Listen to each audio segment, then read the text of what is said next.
Hey guys, Chad here with the Reptile Rangers. Now we're at the Kernersville Reptile Zoo and Medical Center today.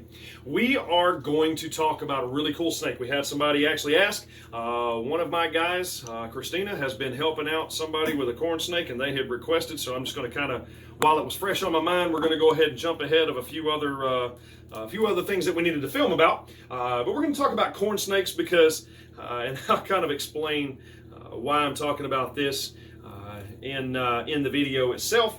But corn snakes are absolutely beautiful. Corn snakes, that's what we're going to talk about right here, right now. Really popular pet. Check this out. Got this guy right here.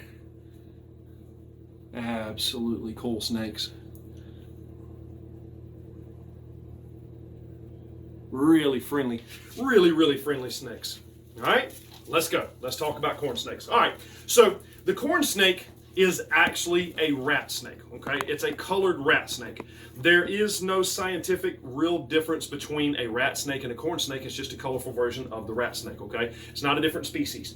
These are absolutely awesome animals. They're really great for pets. Back in the 80s and 90s, this was some of the most popular pets kept as far as snakes goes before the ball pythons took over and become the most popular pet to keep and breed. Now, just like the ball python, these guys right here are incredibly friendly snakes. They're easy to settle down. We're going to start right from the beginning with these animals. Let's start with them as babies. As babies, they're going to have bright color patterns.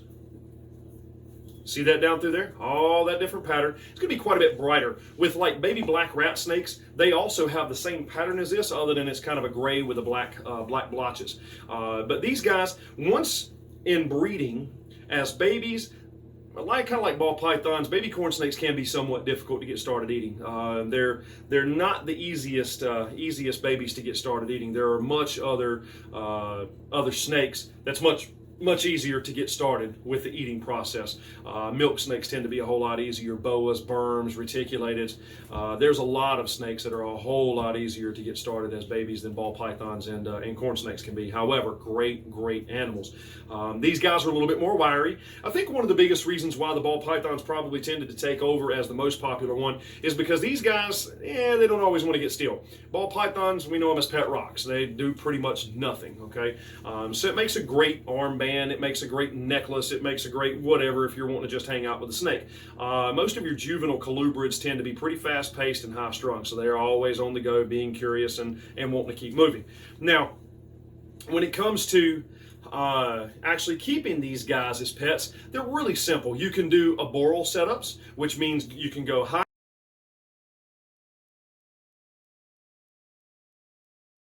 You can do long, short ones because these guys will climb, but they stay on the ground as well, as long as they have plenty of space. The main thing with these is going to be temperature. Now, understand this. Unlike the ball pythons, which is from Africa, of course, these guys right here can actually handle a variance of temperatures. You know, they don't always necessarily have to have 90, 95 degree basking spot, because think about it.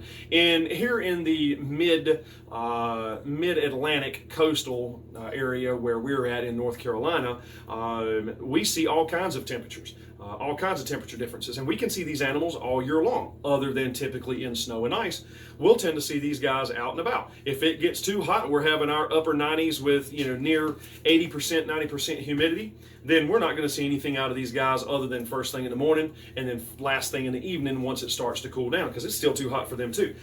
We get into situations of which we don't really exactly have a spring or fall. We just go straight hot, straight cold, or we never know what in the heck it's going to do from one day to the other. But with that being said, these guys can handle the upper 70s and they can handle the low 80s. They can handle the mid 80s. When it comes to a setup, here's kind of the main thing, and this is one of the reasons why we're doing this video. As most of you know, in teaching, with us teaching vets, with us doing these videos, with us teaching zoo staff, and especially like pet stores, there is so much misinformation given by pet store employees. Most of them are not trained, and you do have some good pet store employees that actually know what they're doing. But this particular person person was told to put 3 heating pads underneath their tank, no lamp, there's no nothing. I mean, this habitat was just totally wrong. And so Christina has been working with this particular individual and getting help on certain aspects of the habitat to try and make sure the habitat is right. So you want a warm in, you want a cool in. It really is that simple. We tend to not let our cool in get below about 70 degrees, okay? Especially like in a Midwestern, mid-Atlantic colubrid species. We don't want the cool in to get no less than about 70 degrees. Yeah, at nighttime it could do 65, so no harm, no foul there, because it does get down to those temperatures at nighttime a lot here, even in the midst of the summertime. But during the daytime, we want it no less than 70, 75 degrees on the cool end, and we want it somewhere between about 80 and 85 on the warm end. One of the things that makes these animals great is they don't tend to get respiratory infections as easily because, again, remember, their bodies are actually adapted and built to be able to handle a fluctuation of temperatures, unlike animals such as the Burmese pythons, your ball pythons, and some of your other species like carpet pythons as well. Their bodies don't tend to handle that change in temperature quite as well as what some of these guys do. Now, when it comes to feeding, most everybody starts these guys off on mice, and as babies, mice pinkies is absolutely what they unfortunately have to have right out of the gate, unless you're going to do like a halved rat pinky. But rats are 10 times healthier than mice could ever dream of being. But again, when it comes to UV exposure, snakes don't need that UV exposure. They really don't. Think about when we talked about the MBD episode, when you have sunlight and insect feeders versus skeletal systems like animals with a bone structure, those bones turn into the calcium and vitamins. So there's no need for any of that. Now, understand this: when we're setting up the habitat, you don't need these heat pads. A lot of these places stupidly preach heat pads. Okay, the heat pad only heats the direct surface that it is touching. It does not do atmosphere. The sun heats the atmosphere, duh. All right, so what the sun does is heats up the rocks that they sit on. It heats up the asphalt, the concrete, things like that, but it's still heating up the whole atmosphere as well as the surface. So you have to have a heat bulb. The only times that the heat pads tend to work really well is in the case of breeding situations when it comes to rack systems. Yeah, because you can't put a heat lamp on a rack system. And so in a small confined space such as shelves of a rack system, heat pads do just fine because they will actually get warm enough that it heats up the whole pen. But in a case of a big enclosure, this one stupid heat pad is not going to heat it up sufficiently, or 3 of them may actually overheat it. It may be too doggone hot and just be making it too hot on the bottom, and which makes it uncomfortable for the animal. Now understand, when it comes to feeding, too cool, they're not going to eat. Too hot, and they're still not going to eat. They need to be hydrated. You need to make sure that you have a good gradient, ambient gradient difference from one end to the other end. Now, one of the main things to watch out for with these guys is going to be mouth rot. Typically what tends to happen and what we see the most of is 2 things. Mouth rot is one, where they take in some foreign body matter. And we've already covered mouth rot, and so it gets in there and it starts creating a bacterial infection.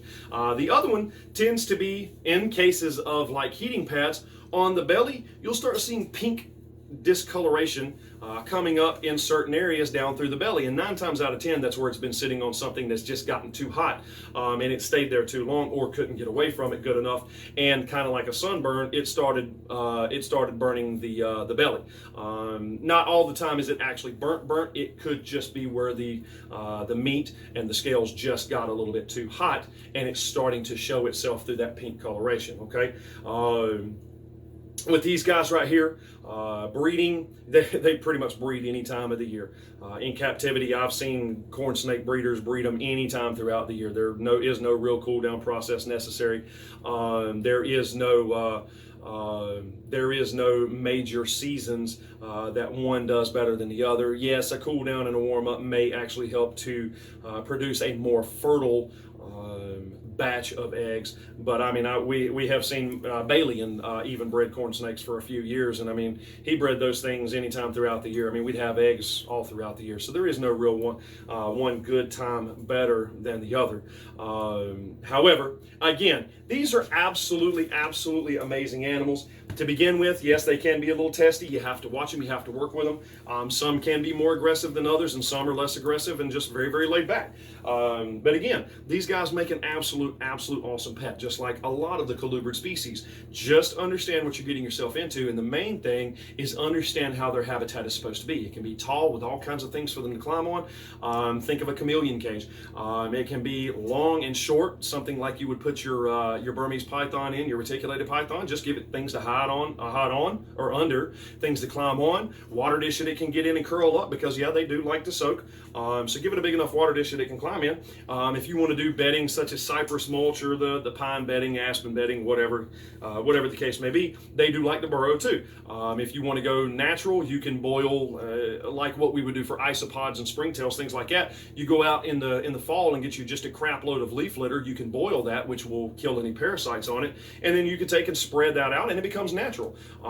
Clay pots and different things that you would think about inside of like your gardens or old school barns, things like that, can make all kinds of really cool what they would see naturally in nature and how they would live naturally in nature. Okay, so this right here hopefully gives a good overview, just an overview of corn snakes. Okay, now if there's any further questions, of course, like all videos, the information is further below for the Zoo and Medical Center here. Any kind of medical care needs. We're always taking in requests for different topics to film on. Of course, hopefully this one right here has been helpful to at least get you good and started in the right process of keeping corn snakes.